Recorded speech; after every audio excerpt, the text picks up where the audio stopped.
March 11th, 1945, Burma. The rain had not yet stopped when Captain Lawrence "Laurie" Hargreaves wiped the mud from his binoculars and stared into the grey-green sprawl of the Burmese jungle.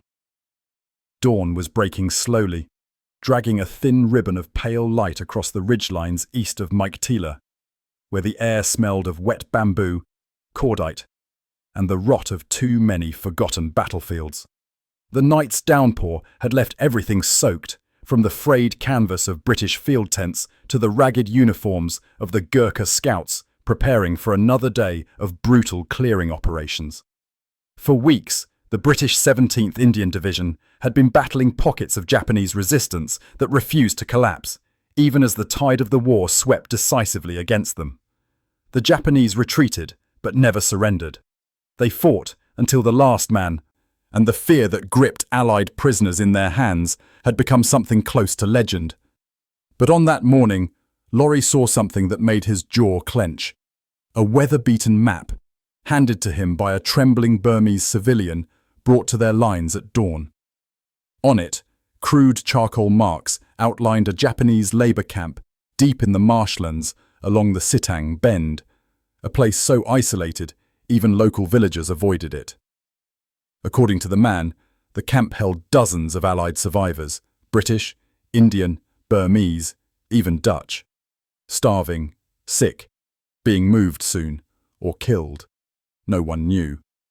Laurie should have carried that information back to headquarters. He should have waited for a battalion-sized effort, artillery support, tanks, an airstrike, anything resembling the scale required to crack open a Japanese camp. Instead, he folded the map slowly, slid it into his tunic, and said nothing. His silence was noticed by one man, Havildar Gopal Rai, a wiry Gurkha NCO, whose kukri blade hung from his belt like a promise. "You're thinking something stupid, Sahib," Gopal murmured. Laurie didn't deny it, because he knew one truth. By the time command approved a rescue mission, those prisoners would either be marched into the jungle and lost forever, or executed. So he broke the only rule drilled into him since Sandhurst: never go into enemy territory alone. That night, long after his unit settled into exhausted sleep, Laurie packed light: water, morphine syrettes, 2 grenades, a trench knife, and his old Webley revolver with only 11 rounds left. He left his insignia behind. Rank meant nothing in the jungle. He slipped away through the bamboo not long after midnight. Only the rain noticed. For the first 13 miles, he moved like a ghost, following faint traces of old Japanese patrol paths. By dawn, he was deep inside enemy territory, soaked to the bone, every sense stretched thin. He could hear distant chanting from a Shinto ceremony, the occasional crack of bamboo under someone else's footsteps. And once, the low moan of a wounded soldier drifting through the brush. He did not investigate. He could not afford to.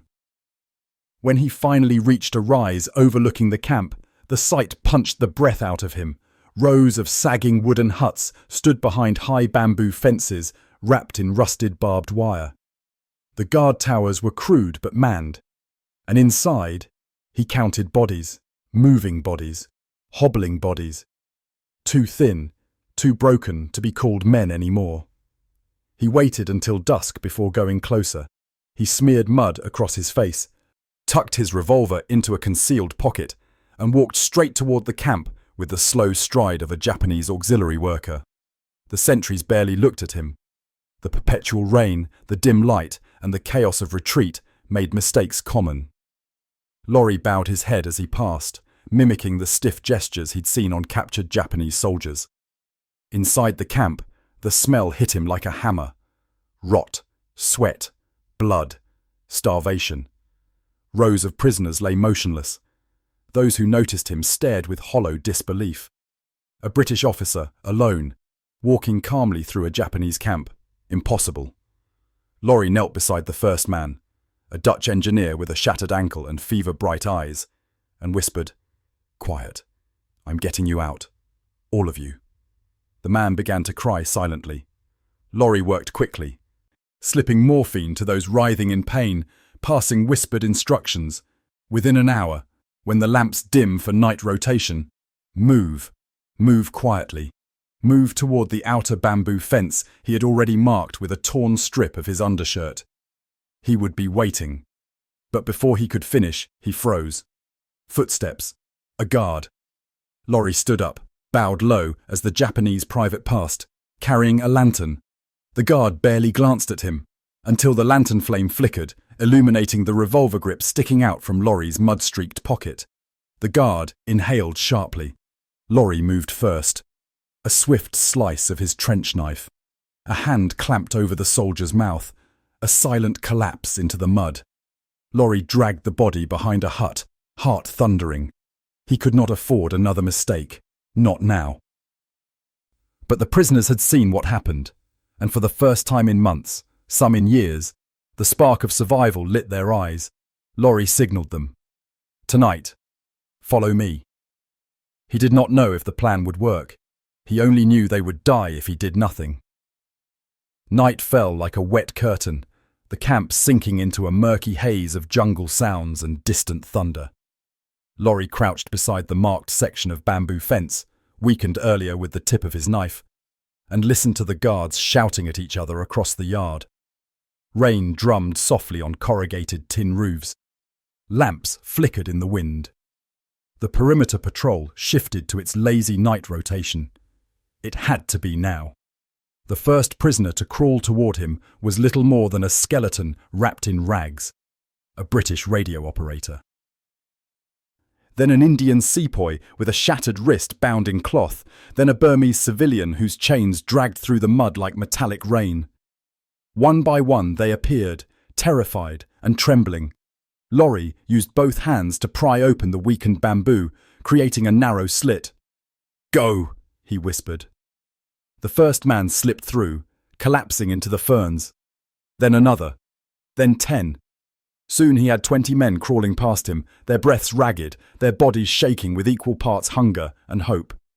But moving 30 men silently was impossible. A clatter. One prisoner fell against a bamboo post, and a lantern swung from the nearest tower. A shout, a second shout, then gunfire. Lorry didn't think. He grabbed the first grenade from his belt, yanked the pin, and hurled it toward the tower. The explosion ripped through the night. Showering sparks and bamboo splinters, prisoners screamed, guards scrambled. Chaos erupted. "Run!" Lorry shouted, no longer hiding, no longer pretending. He pushed men toward the jungle, dragging those who couldn't move fast enough. Behind him, bullets tore through the dark, ripping leaves apart, slamming into tree trunks inches from his head. The second tower opened fire. Lorry wheeled around, fired his revolver, 5 shots, 6, until the gun clicked empty. Still, the prisoners ran.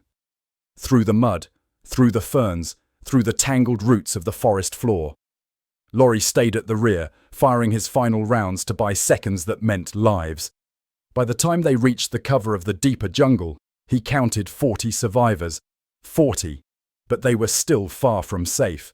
They were miles into enemy territory, surrounded by Japanese patrols with no food, little water, and no strength. Lorry forced himself to breathe slowly. He had to be calm, had to lead.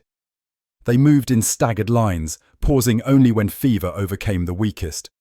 Some were delirious, whispering prayers. Others begged to be left behind. Lorry refused. Every time someone collapsed, he knelt beside them, lifted them, and said the same thing. "You survive this.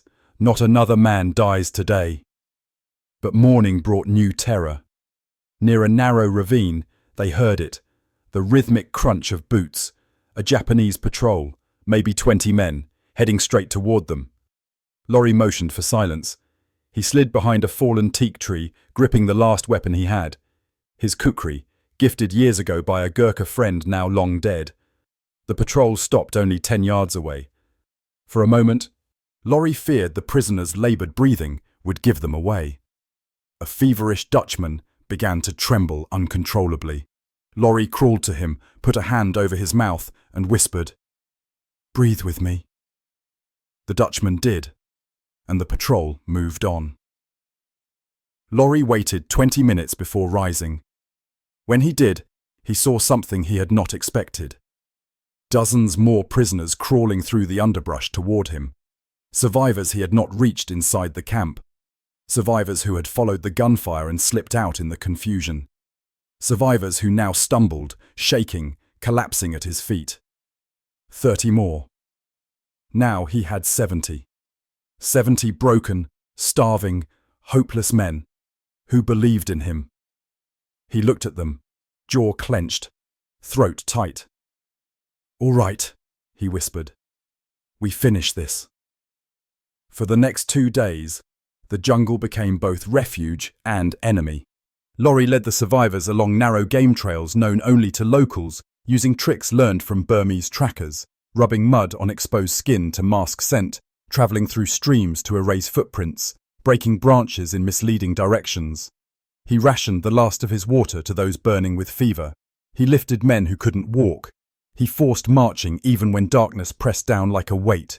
But Japanese search teams fanned out aggressively.